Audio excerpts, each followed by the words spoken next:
Merci de nous retrouver sur Stratego, le salon dédié aux nouvelles business solutions pour les entreprises au Parc des Expositions de Strasbourg. Nous avons le plaisir d'accueillir pour une interview Christian Depertuis. Vous êtes économiste, professeur associé à l'Université Paris-Dauphine. Vous êtes d'ailleurs président de la chaire Économie du climat de cette université. Vous êtes également membre du Conseil économique pour le développement durable et président depuis 2012 du Comité pour la fiscalité écologique. Donc j'ai envie de dire, Christian Depertuis, vous êtes le monsieur carbone en France. N'en rajoutez pas, s'il vous plaît, n'en rajoutez pas. Voilà. Alors vous l'avez bien compris, on va parler ensemble avec Christian Depertuis d'impact des activités économiques et de toutes les activités humaines d'ailleurs sur le climat, d'émissions carbone et des solutions pour se diriger vers une amélioration de la situation qui est, je crois, aujourd'hui alarmante quand même. Quelle est l'urgence climatique au niveau mondial, Christian Depertuis? Alors, d'abord, je pense qu'il ne faut pas tirer les sonnettes d'alarme qui angoissent les gens et les immobilisent. Bon, il faut regarder les choses telles qu'elles sont. Les choses telles qu'elles sont, c'est que on sait aujourd'hui que l'augmentation de la teneur de l'atmosphère en gaz à effet de serre fait réchauffer le climat. Il faut voir que la planète a une toute petite couche qui l'entoure, qui s'appelle l'atmosphère. Si la planète avait la taille d'un ballon de football, l'atmosphère, ça ferait 2 mm. Et donc, cette toute petite couche, on est en train d'abîmer sa capacité qu'elle a à faire des échanges entre l'énergie qui nous vient du Soleil et l'énergie qui repart vers le Soleil. Donc, on va vers un changement majeur du climat si nous continuons à abîmer cette petite pellicule qui s'appelle l'atmosphère. On est en train de continuer à abîmer aujourd'hui. Concrètement, le 5e rapport du GIEC vient de rendre ses conclusions et nous savons 3 choses. 1, que si on augmente la température moyenne de plus de 2 degrés, les changements climatiques seront extrêmement difficiles à gérer. Je voudrais faire un point pour que les auditeurs comprennent bien. 2 degrés, ça paraît ridicule. Entre, je sais pas, hier et ce matin, il y a eu 15 degrés d'écart peut-être. Bon. Là, on parle de température moyenne. Entre le dernier minimum de température de la période glaciaire et aujourd'hui, il n'y a eu que 5 degrés d'augmentation. 5 degrés d'écart. 5 degrés d'augmentation. Il y a 20 000 ans, avec 5 degrés de moins, la mer était à 100 mètres en dessous de son niveau d'aujourd'hui. Les glaces continentales descendaient jusqu'à Lyon. Donc 2 degrés de température moyenne, c'est un énorme choc sur le climat. Au XXe siècle et jusqu'en 2013, on a déjà augmenté en moyenne de presque de 1 degré. Ça veut donc dire que la marge qui nous reste, si on veut éviter les 2 degrés, c'est 1 degré additionnel. À l'heure actuelle, nous émettons 50 milliards de tonnes d'équivalent CO2 par an dans le monde. 50 milliards. 50 milliards. 50 milliards. Les climatologues nous disent, si vous voulez limiter le risque, il faut descendre à 15 à 20 milliards en 2050 et à 0 en 2100. Voilà l'enjeu. Aujourd'hui, 50 milliards, une croissance des émissions de gaz à effet de serre qui est de l'ordre de 2% par an, qui est très ralenti dans les pays développés qui, par exemple, baissent en Europe, mais qui augmente très rapidement dans les pays qui accèdent au développement. Et donc, il faut reconcevoir l'économie si on veut vraiment avoir cette chute des émissions de gaz à effet de serre en conservant le développement économique, naturellement. D'accord. Alors effectivement, on se rend compte qu'on a un bel effort à faire, un effort collectif, un effort partagé par l'ensemble des pays, ce qui est peut-être le plus difficile à réaliser aujourd'hui. Et je crois que vous avez contribué, ou du moins contribué à un avis sur une proposition cette semaine, qui est un bonus-malus pour les États qui serait calculé en fonction du nombre d'équivalents CO2 par tête d'habitant et par an. Si vous le permettez, avant d'aller directement dans notre proposition bonus-malus, qui est en fait adaptée à la question mondiale du carbone, quelque chose qu'on a mis en place sur les achats de véhicules en France. C'est la même technique que le bonus-malus. C'est la même technique que le bonus sur les véhicules. Voilà. Alors, ce que je voudrais rappeler peut-être, c'est les enjeux de la conférence climat de Paris en 2015. L'année prochaine va se réunir en décembre 2015 ce qu'on appelle la conférence climat sous l'égide des Nations Unies, qui est en réalité la 21e conférence qui se tient dans le cadre de la Convention climat des Nations Unies. Par exemple, les gens connaissent souvent le protocole de Kyoto. Le protocole de Kyoto avait été un accord qui avait été négocié dans le cadre de cette même conférence. À la conférence climat de Paris 2015, tous les gouvernements vont discuter de quoi? De la possibilité de renforcer la coopération entre les différents gouvernements. Et en réalité, le pays qui est au centre de la négociation aujourd'hui, c'est plus les États-Unis, c'est encore moins l'Europe, c'est la Chine. C'est la Chine, pourquoi? Parce que la Chine a évidemment acquis une puissance géostratégique de premier ordre, et la Chine est devenue aujourd'hui le premier émetteur mondial de gaz à effet de serre. Pas par habitant, mais comme ils sont 1,250 milliard en volume. Donc, la clé de la négociation, elle est chez les Chinois. Et ce qu'on peut espérer de cette conférence, c'est qu'on ait un accord entre les grands émetteurs de gaz à effet de serre, y compris la Chine, y compris la Corée, y compris des pays qui jusqu'à présent n'avaient pas de contraintes dans le cadre des négociations internationales, pour participer à cet effort. Et la Chine, contrairement à ce qu'on imagine, fait aujourd'hui des inflexions majeures dans sa politique climatique. La première raison, c'est qu'on ne peut plus respirer à Pékin, on ne peut plus respirer à Shanghai à cause du charbon. Si vous voulez. Et donc, il y a un mouvement considérable de l'économie chinoise. Aujourd'hui, je prends un exemple qui concerne les entreprises et les entrepreneurs.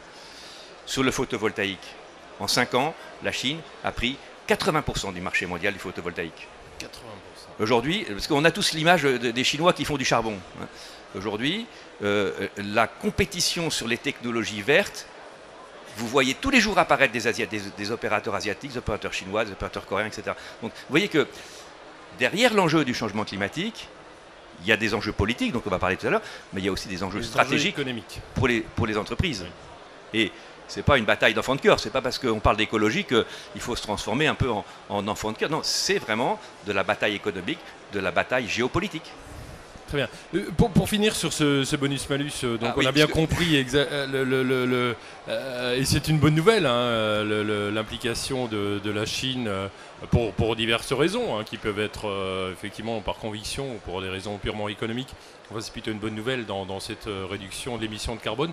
Ce bonus-malus, donc, ce serait une règle appliquée à tous qui générerait 100 milliards de recettes. Pourquoi? Il n'y a pas, vous savez, en économie en général, si on vous dit, toi qui as un jackpot avec 100 milliards à la clé, il y a bien quelqu'un qui paye. Hein. Bon, alors justement, le bonus-malus, c'est une règle pour savoir qui paye et qui reçoit.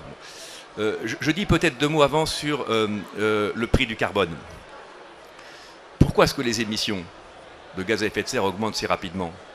Tout simplement parce que la valeur du climat n'est pas dans l'économie. Aujourd'hui, lorsque vous émettez une tonne de CO2, vous ne payez rien. L'usage de l'atmosphère est gratuit. Donc, moi je pense qu'on va accélérer énormément la transition vers l'économie bas carbone le jour où on va donner une valeur au climat, une valeur aux émissions de CO2. Et ça veut dire quoi? Ça veut dire changer le système des prix. Et pour y parvenir, il faut vraiment effectivement faire payer l'usage de l'atmosphère, faire payer les tonnes de CO2 qu'on émet dans l'atmosphère. Alors le bonus-malus, c'est quoi? C'est un système qui vise à inciter les gouvernements à rentrer dans un accord multilatéral. Et le système est très simple. Vous prenez un seuil de référence, le niveau de l'émission moyenne de gaz à effet de serre par habitant. Vous êtes au-dessus, ce niveau est aujourd'hui à peu près de 6 tonnes d'équivalent CO2 par habitant. Vous émettez 10. Eh bien, vous allez payer les 4 € qu'il y a entre la moyenne mondiale et ce que vous émettez. Un peu comme l'impôt sur le revenu, c'est progressif. Hein. Première tranche, vous payez 0. Deuxième, il n'y a que 2 tranches. Hein. Moi, je ne vais pas jusqu'au 75%, pas encore. Mais, alors, hein, vous payez au-dessus du seuil de référence. Par exemple, les États-Unis, qui sont de très loin ceux qui sont le plus haut, puisqu'ils sont à 21 aujourd'hui, ils payent à peu près l'équivalent de 30 milliards de dollars. La Chine paye à peu près dans ce système 11 milliards de dollars. L'Europe, à peu près le même montant. Prenez l'Inde ou Bangladesh. Ça, c'est des pays qui ont d'énormes besoins de développement. Oui. Également d'énormes besoins pour s'adapter au changement climatique. Alors, je rappelle que le Bangladesh est probablement le pays du monde qui est le plus sensible aux impacts du changement climatique, puisque les 3/4 du pays, c'est un delta, Donc ils sont ras du niveau de la mer. On sait que le changement climatique fait monter le niveau de la mer. Et ils sont dans le delta du Gange, si ma mémoire est bonne. Et on sait que les régimes des rivières sont complètement perturbés par la fonte des glaces dans l'Himalaya. Donc c'est des populations très vulnérables. Donc Bangladesh, Inde, eux, ils sont à peu près 2 à 1,5% de tonnes d'équivalent CO2 par habitant. Donc eux, ils reçoivent un bonus. Oui. Et l'idée de ce bonus-malus carbone pour les gouvernements, c'est de trouver un système d'incitation à la conférence de Paris 2015 qui incite l'ensemble des pays à rentrer dans le dispositif et qui permettent de fournir les financements qui ont été promis par les pays industrialisés il y a quelques années dans une autre conférence climatique et qu'aujourd'hui on n'arrive pas à mobiliser. Très bien, c'est un élément fédérateur finalement. On pourrait Absolument. avoir un accord autour d'un dispositif fiscal, mais un accord vers un engagement de l'ensemble des pays autour de carbone. Si vous voulez, pour dire les choses avec un tout petit peu plus économique, en fait le dispositif, il transforme pour un pays les émissions de gaz à effet de serre qui fait au-dessus de la moyenne en une dette. Et il transforme les émissions de gaz à effet de serre qui ont été gagnées parce qu'elles n'ont pas été produites en dessous de la moyenne en une créance. Vous voyez. Donc l'Inde, le Bangladesh, les autres pays ont une créance sur États-Unis, Chine, etc. Alors ça, ce serait une belle avancée au niveau mondial.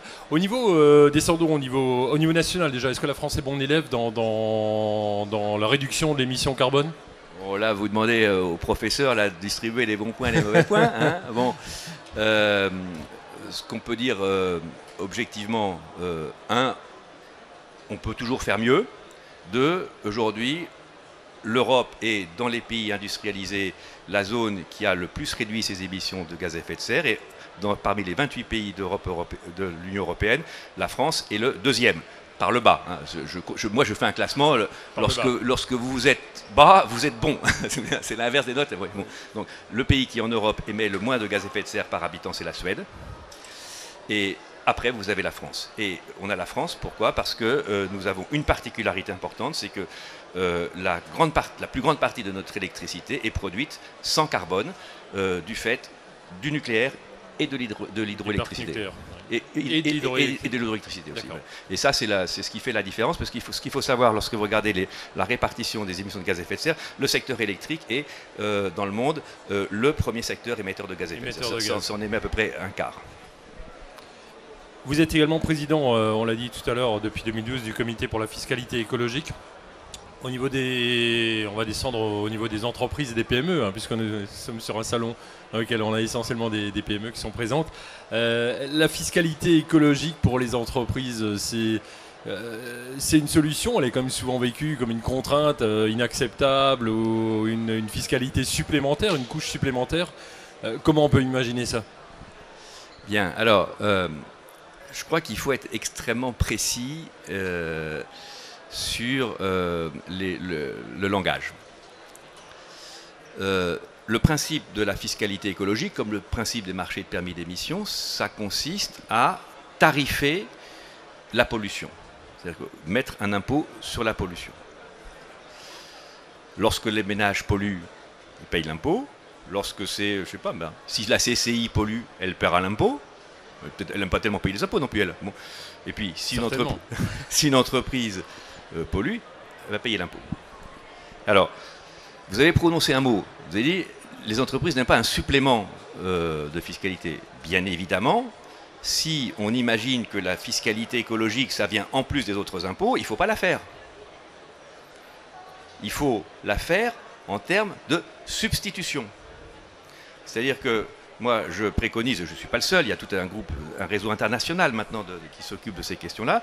Je pense qu'un élément formidable de redressement économique dans ce pays, mais dans l'ensemble des pays, ce serait qu'on fasse basculer une partie des impôts qui pèsent sur les facteurs de production, les cotisations sociales qui pèsent sur le coût du travail, les éventuels prélèvements qui pèsent sur le coût du capital, et qu'on réduise ces impôts qui pèsent sur vos charges pour les faire basculer vers de l'impôt sur les nuisances écologiques, sur les pollutions. Pour moi, c'est ma conception de la fiscalité écologique. Et je pense que si on était capable de faire ça à grande échelle, on aurait deux dividendes.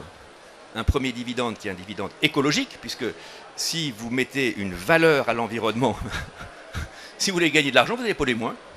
Donc vous allez moins polluer, et ça, toutes les études le montrent. Et en plus, si vous avez été capable de réduire des impôts qui pénalisent par ailleurs votre compétitivité, vous allez pouvoir avoir un deuxième dividende économique.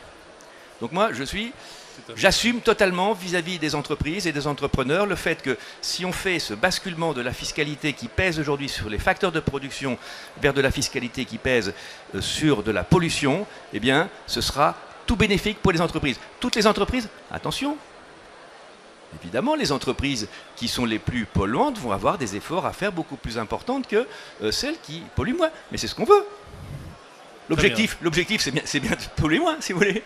Donc c'est à la fois une fiscalité qui serait plus juste au regard des émissions, bien sûr, en carbone, et une fiscalité sur laquelle l'entreprise pourrait avoir une emprise finalement. Voilà, parce qu'on fait un transfert de fiscalité et je suis capable, par des efforts que je produis, de réduire ces émissions de CO2, alors, donc la fiscalité afférente. Voilà, sauf que ce n'est pas l'entreprise qui va choisir, hein, c'est quand même, je rappelle, c'est quand même plutôt le ministère des Finances hein, qui choisira les taux. Qui choisit les taux.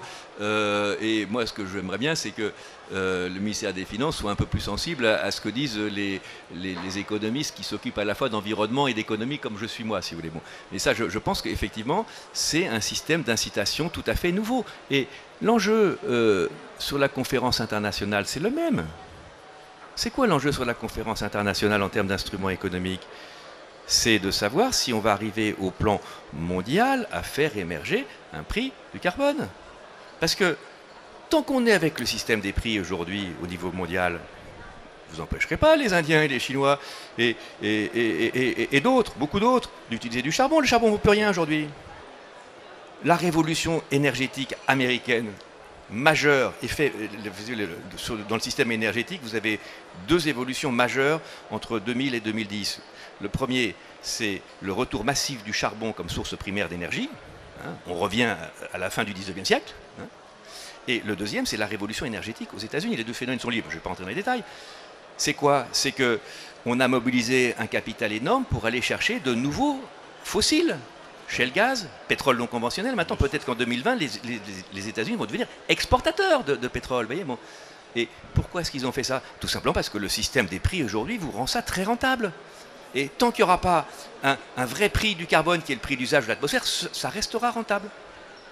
Donc une tarification, effectivement, qui pourrait apporter, enfin être voilà, la solution. Si cette tarification est adoptée au niveau national, finalement, la fiscalité écologique dans les États s'en trouverait simplifiée. Et est-ce qu'on a de bonnes perspectives? Alors, il y a, la France a fait quelques progrès en la matière. En Europe, si vous voulez, les champions toutes catégories de la fiscalité écologique sont, comme par hasard, les pays d'Europe du Nord. En Suède, par exemple, aujourd'hui, à titre de comparaison, lorsque vous émettez une tonne de CO2 pour le chauffage des bâtiments ou votre chauffage individuel, vous payez une taxe qui est de 110 € approximatif, hein, parce que le taux de change peut flasher, mais 110 € la tonne de CO2. À ce prix-là, personne n'utilise plus de fossiles. Parce que, évidemment, c'est moins cher d'utiliser du biogaz, de la biomasse ou du renouvelable. Ce qui fait qu'aujourd'hui, en Suède, pourquoi c'est le meilleur élève de la classe? Parce qu'effectivement, ils ont une électricité décarbonée. Mais par habitant, en Suède, vous émettez deux fois moins de CO2 qu'en Espagne. Il n'y a pas tout à fait le même climat. Hein. Oui. Vous voyez donc ça, c'est bon. Alors en France, on a fait des progrès sur la fiscalité écologique ces dernières années.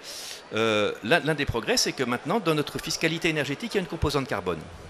Alors, le gouvernement a été extrêmement discret là-dessus. Hein, mais dans la loi de finances de l'année dernière, enfin, qui a été voté l'année dernière, qui court cette année, il y a un dispositif qui introduit une composante carbone dans la fiscalité énergétique à un taux de 7 € la tonne, mais c'est sur 3 ans. Donc, ça sera 22 € la tonne en 2016. C'est un beau début. C'est un début. C'est un beau début. Si on arrive à passer un bout du bonus-malus carbone en 2015, ce sera aussi un beau début sur le plan international. D'accord, donc dans l'ensemble, on est sur la bonne voie. Beaucoup d'efforts quand même à mobiliser encore, mais des efforts collectifs, à la fois de la part des États, des efforts individuels. Je voudrais peut-être dire, chacun, si vous m'y autorisez encore, on a encore 2 minutes ou pas? On a encore 2 minutes, je crois que vous êtes attendu sur une table ronde. On va prendre 2 minutes pour conclure. Oui. Non, ce que je voudrais dire quand même, parce que c'est important de le faire dans un échange comme celui-ci, dans ce lieu qui s'appelle Stratego, je crois. Stratego, pardon. Il ne faut pas voir les efforts ou les changements qu'on a à faire pour lutter contre le changement climatique, plus généralement pour mettre du vert dans l'économie, comme un ensemble de contraintes. C'est aussi des opportunités énormes. Et moi, je pense que les entreprises et les acteurs qui n'anticipent pas correctement le poids que vont prendre demain ces questions environnementales dans la société et donc dans l'économie, ils prennent des risques. Parce que vous avez le climat, on en a parlé. On n'a pas parlé du problème de l'eau. Oui. Le problème de l'eau est un problème majeur. Et pas que en Chine, où il est encore plus pire que chez nous. Mais regardez la question des nitrates en France. Bon, vous avez vu qu'on va payer encore des... Bon, le problème de la biodiversité. Alors, la biodiversité est souvent présentée de façon un peu bêtasse. Hein. On dit, voilà, le panda, l'aigle... Bon, le hamster, le hamster, oui, le hamster, ouais, bon, l'ours, bon... Ouais, bon. Le vrai problème, c'est pas qu'une ou deux espèces disparaissent. Le vrai problème, c'est que chaque fois qu'il y a une espèce en voie de disparition, derrière, il y a un écosystème qui s'appauvrit. Et on voit bien que probablement le capital le plus fondamental pour la reproduction de notre espèce, c'est ce capital de biodiversité. Parce que nous, on en fait partie, on est un tout petit bout de la biodiversité. Bon. Et donc, vous voyez bien que si vous uniformisez tous ces milieux, tous ces écosystèmes, vous créez un appauvrissement terrible. Bon. Alors, je reviens aux entreprises. Bon, pour les entreprises, le climat, c'est quoi? C'est d'abord une question stratégique. Il faut se poser la question, comment est-ce que demain, la société bas carbone qu'on va construire, comment est-ce que moi, je peux contribuer à mettre dans les beaux créneaux? Alors, dans le secteur énergétique, c'est très clair sur le plan de la production. Ce que j'ai dit tout à l'heure sur les Chinois. Aujourd'hui, aujourd'hui, l'enjeu de la compétition dans la production d'énergie, hein, c'est plus celui qui va faire les bonnes centrales à charbon. Hein. Même pour la Chine. C'est quoi? C'est la concurrence sur le photovoltaïque avec les Chinois. Bon. Derrière la production, vous avez la distribution et le stockage. Enjeu majeur.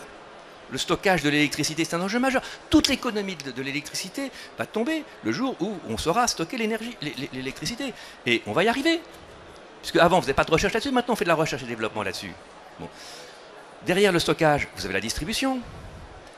Et une fois que vous mettez dans l'équation nouvelles sources primaires sur l'énergie électrique, stockage et distribution, vous avez en perspective une révolution sur les réseaux énergétiques qui est de même nature que la révolution sur ces réseaux-là. Hein, ce petit objet-là, le iPhone, moi je me souviens, il y a 15 ans, il y a 20 ans peut-être, on réfléchissait sur le futur des IT. Personne n'avait vu ça. Oui.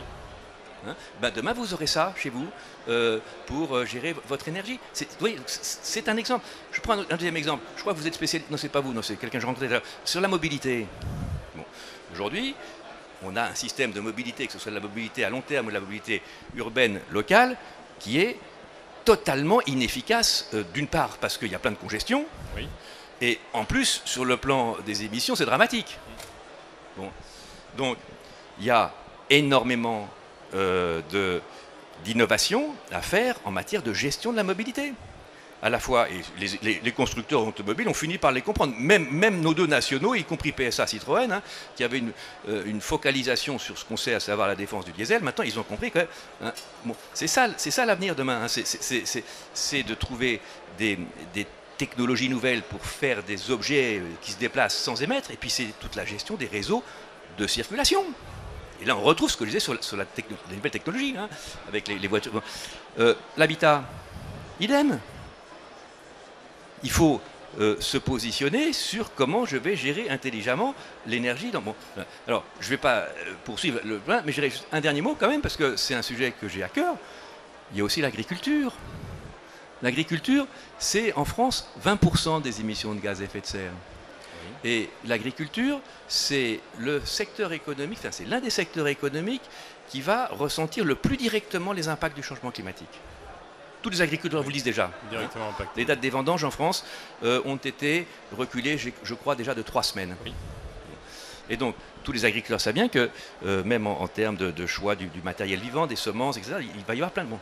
Bon. Donc là aussi, il y a plein d'innovations techniques haut de gamme à faire dans les systèmes agricoles demain pour que nous passions d'une agriculture qui est aujourd'hui, je dirais, industriellement intensive à une agriculture qui demain soit écologiquement intensive. Moi, je pense qu'il faut maintenir l'intensité des rendements agricoles, c'est très important pour notre capacité d'exportation, c'est très important pour la richesse de nos agriculteurs, mais il faut modifier complètement le schéma, et ça passe par beaucoup d'innovation.